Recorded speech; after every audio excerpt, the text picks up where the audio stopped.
Salut la machine, j'espère que tu es toujours au top. Troisième thème de seconde, le corps humain et santé. Nous allons commencer par la procréation et la sexualité humaine. Et dans cette première vidéo, le corps humain de la fécondation à la puberté. Vous êtes prêts? C'est parti!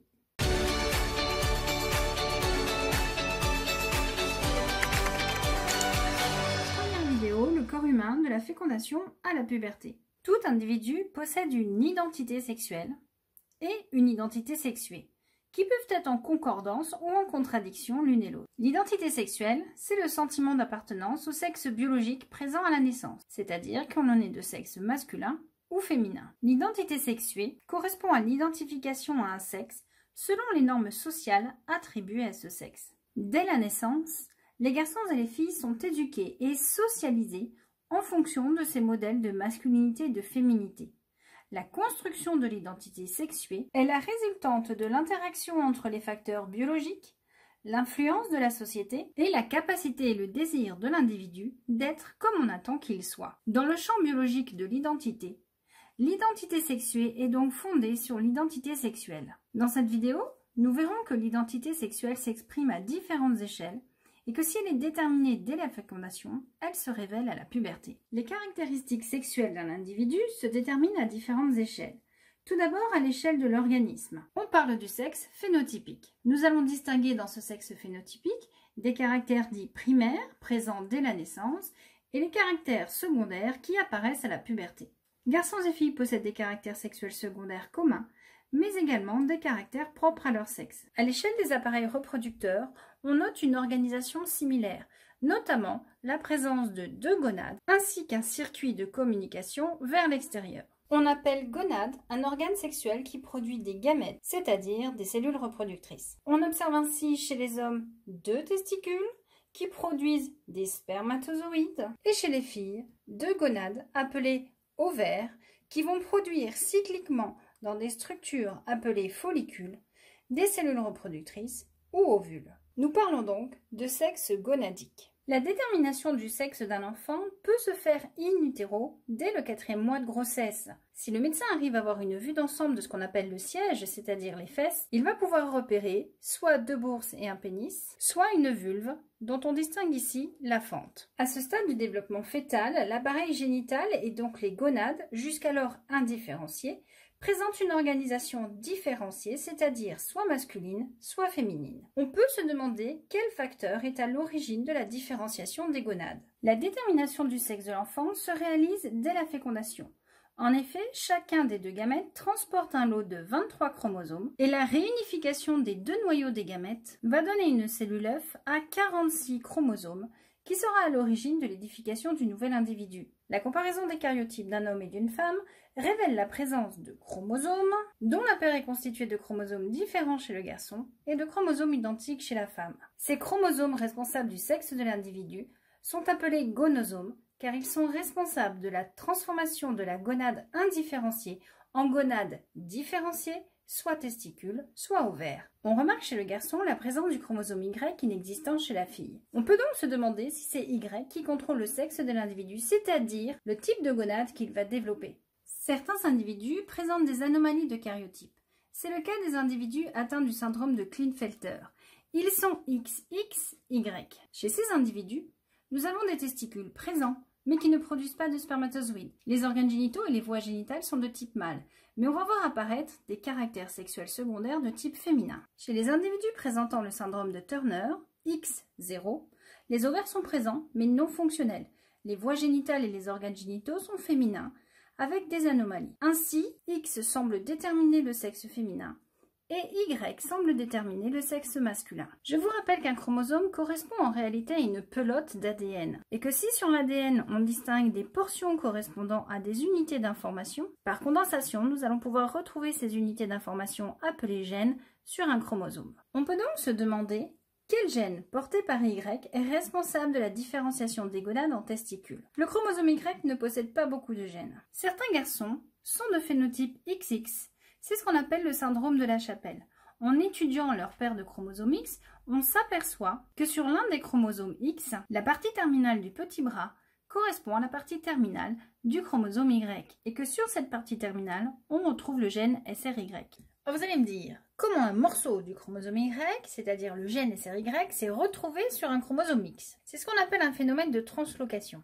Vous avez appris en classe de 3e que dans les cellules qui vont se diviser pour former des spermatozoïdes, nous avons formation de chromosomes doubles, car la cellule va dupliquer son matériel génétique. Et voilà, quand le matériel a été dupliqué, les chromosomes s'associent par paires, c'est la première phase de la division. Et bien parfois, un morceau du chromosome X se casse, se détache, va se coller sur le chromosome Y, à la place du gène SRY qui lui s'est détaché et est venu se coller sur le chromosome X. Translocation. Location, localisation, trans, on passe d'un côté à l'autre. Voilà comment on peut obtenir des garçons XX qui présentent donc un syndrome particulier qu'on appelle le syndrome de la chapelle. On peut donc supposer que c'est le gène SRY qui est responsable de la masculinisation des gonades indifférenciées. La présence d'individus XY présentant une mutation sur SRY étant de sexe féminin confirme cette hypothèse. On peut donc affirmer que le sexe génétique contrôle le sexe gonadique. En ayant XX, les gonades indifférenciées vont devenir des ovaires. Nous aurons donc une femme. En ayant XY, les gonades indifférenciées vont devenir des testicules. Nous aurons donc un homme. La question est maintenant, est-ce que le sexe gonadique est responsable du sexe phénotypique? Voyons tout d'abord comment fonctionnent les organes reproducteurs mâles et femelles. Je ne vous parle pas de la façon de s'en servir, je vous parle de leur fonctionnement interne. Chez les garçons, la production de gamètes qui a lieu dans les testicules a lieu depuis la puberté jusqu'à la mort. Quand ils s'arrêtent de fonctionner, c'est ce qu'on appelle l'andropause. Les spermatozoïdes sont formés dans des tubes appelés les tubes séminifères que l'on va donc trouver dans les testicules. Dans la lumière de ces tubes séminifères, nous allons observer des spermatozoïdes. Ils vont se former en partant de l'extérieur du tube vers l'intérieur du tube à partir de cellules qui vont se diviser pour former des spermatozoïdes. Ces cellules, qu'on appelle des spermatogonies, vont être nourries par les cellules de Sertoli. Or, ces cellules vont s'activer sous l'effet d'hormones qui sont libérées par des cellules interstitielles, c'est-à-dire situées entre les tubes séminifères. Ce sont les cellules de Leydig. L'hormone produite par les cellules de Leydig est l'hormone testostérone. Si on inactive les récepteurs de testostérone des cellules de Sertoli, nous n'observons plus de spermatogénèse, c'est-à-dire de la fabrication des spermatozoïdes. Alors les garçons, vous en avez de la chance, parce que vous, c'est continu, vous vous cassez pas la tête, on va mettre 72 à 74 jours pour fabriquer un spermatozoïde, ça vous prend pas le chou. Par contre, nous les filles, nous avons un appareil reproducteur un peu plus compliqué. Notre appareil reproducteur possède bien sûr des gonades, mais possède une poche musculeuse qui est destinée à accueillir un embryon et à lui permettre de se développer pendant 9 mois. À l'intérieur de cette poche, nous observons une muqueuse que l'on appelle la muqueuse utérine ou endomètre, c'est-à-dire une couche de vaisseau sanguin dont l'objectif est de nourrir l'embryon. Cette muqueuse utérine va régulièrement se renouveler. Et c'est pour cette raison qu'on parle d'un cycle pour l'appareil reproducteur féminin. Ce cycle dure en moyenne 28 jours, il est divisé en 2 phases, la phase folliculaire, pendant laquelle nous allons avoir au niveau d'un ovaire des follicules qui vont se développer. Un seul arrivera à maturation pour libérer son ovocyte. Pendant ce temps-là, au début du cycle, l'ancienne muqueuse utérine est éliminée et la nouvelle muqueuse se met en place. Quand l'ovocyte est expulsé du follicule, celui-ci, qui jusqu'à présent produisait majoritairement des oestrogènes, va se mettre à produire de la progestérone. Cette progestérone va accentuer la prolifération des vaisseaux sanguins et de glandes qui vont nourrir le futur embryon car elles produisent du glycogène. Nous sommes dans cette partie du cycle, dans la phase lutéale.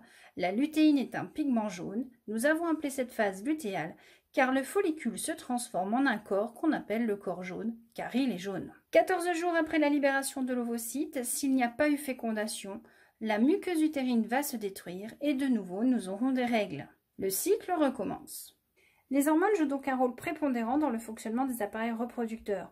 La mesure de leur taux dans le sang révèle leur présence dès la puberté, corrélée à l'apparition des caractères sexuels secondaires et à l'activation des gonades. On peut donc se demander qu'est-ce qui a activé ces gonades au début de la puberté, alors qu'elles étaient inactives depuis la naissance. Eh bien, ce sont également des hormones, mais des hormones cérébrales, produites par ce qu'on appelle l'hypophyse, située ici, à la base du cerveau. On s'aperçoit que dès le début de la puberté, leur taux augmente fortement dans le sang. On peut faire des expériences pour comprendre le lien entre les testicules et l'hypophyse. Si vous laissez une souris normale, elle va avoir un développement normal et elle va produire des spermatozoïdes. Si vous enlevez les testicules, il n'y aura pas de production de spermatozoïdes. Bon normal, je vous apprends rien. Par contre, on va avoir une augmentation brutale du taux de LH et de FSH, les fameuses hormones produites par l'hypophyse. Si on injecte de la testostérone à la souris, le taux de LH et de FSH revient à la normale. Enfin, si vous enlevez la partie qui produit les hormones, c'est-à-dire l'hypophyse, on va observer une baisse du taux de testostérone. Il y a donc bien un contrôle hormonal des testicules par les hormones LH et FSH. Et les hormones testiculaires vont influencer la production de LH et de FSH. Et ça, c'est également valable chez les femelles, mais une fois de plus, c'est encore plus compliqué. Donc, chez les femelles, c'est un petit peu plus compliqué parce qu'il va y avoir des liens entre les ovaires et l'utérus, les ovaires et l'hypophyse. Vous prenez une femelle normale, vous ne la touchez pas.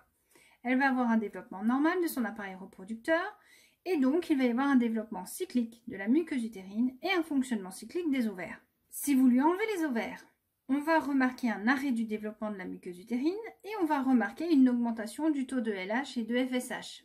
Si après avoir retiré les ovaires, c'est-à-dire avoir fait une ovariectomie, on injecte des hormones ovariennes, on va s'apercevoir que le fonctionnement cyclique de la muqueuse utérine reprend et que le taux de LH et de FSH sont revenus à la normale. Donc on peut dire que les hormones ovariennes ont comme cellule cible les cellules de la muqueuse utérine. Et on peut dire qu'il y a également un lien entre les ovaires et l'hypophyse, puisque quand on injecte des hormones ovariennes, on va retrouver un taux de LH et de FSH normal. Les hormones ovariennes effectuent donc une sorte de contrôle sur l'hypophyse. Si on enlève l'hypophyse qui produit LH et FSH, les ovaires présentent des follicules non développés et l'utérus est non fonctionnel. On a donc ici des hormones dont la cible est bien l'ovaire, puisqu'en absence d'hormones LH et FSH, les ovaires ne se développent pas. Pour comprendre l'ensemble de ces mécanismes, rendez-vous dans la 3e vidéo. Allez, on récapitule. Nous allons construire un schéma bilan concernant la construction de l'identité sexuelle, c'est-à-dire l'identité garçon-fille, l'identité biologique. Vous allez construire ce schéma avec moi et on va réfléchir aux différentes étapes. Point de départ de notre vie, la cellule œuf. Pourquoi j'en ai mis 2? Parce qu'il y a 2 sexes. Soit on est XX, soit on est XY. C'est l'identité sexuelle génétique. Au début de notre vie, c'est-à-dire dans notre vie in utero, dans l'utérus, à 6 semaines, on est un embryon. Nos gonades sont présentes, mais elles sont indifférenciées. C'est-à-dire que pour l'instant, elles sont construites, mais elles ne sont ni testicules, ni ovaires. Allez, vous vous souvenez, qu'est-ce qui permet la transformation des gonades indifférenciées en gonades différenciées? Et oui, on l'a vu, le gène SRY. Le gène SRY, présent uniquement sur le gonosome Y, va produire une protéine, la protéine SRY, qui va induire la différenciation des gonades en testicules. Chez les filles, il y a également des gènes qui sont responsables de cette différenciation, mais ils ne sont pas au programme. Nous avons atteint l'identité sexuelle gonadique, c'est-à-dire que le sexe s'identifie à l'échelle de la gonade. À la naissance, l'enfant naît avec soit des ovaires, soit des testicules non fonctionnels. Il possède un appareil reproducteur externe caractéristique des gonades qu'il possède. Nous déterminons ainsi une identité sexuelle phénotypique primaire, c'est-à-dire que pour déterminer le sexe d'un enfant, on est obligé de regarder physiquement son appareil reproducteur. Prenez un petit bébé qui est habillé en couleur jaune-orange. Si vous ne regardez pas sous la couche, vous ne pouvez pas savoir si c'est un garçon ou une fille. C'est pour ça qu'on a des stéréotypes dans notre société. Les petites filles, elles sont en rose et les petits garçons, ils sont en bleu. Comme ça, quand vous voyez un bébé, vous ne pouvez pas vous tromper.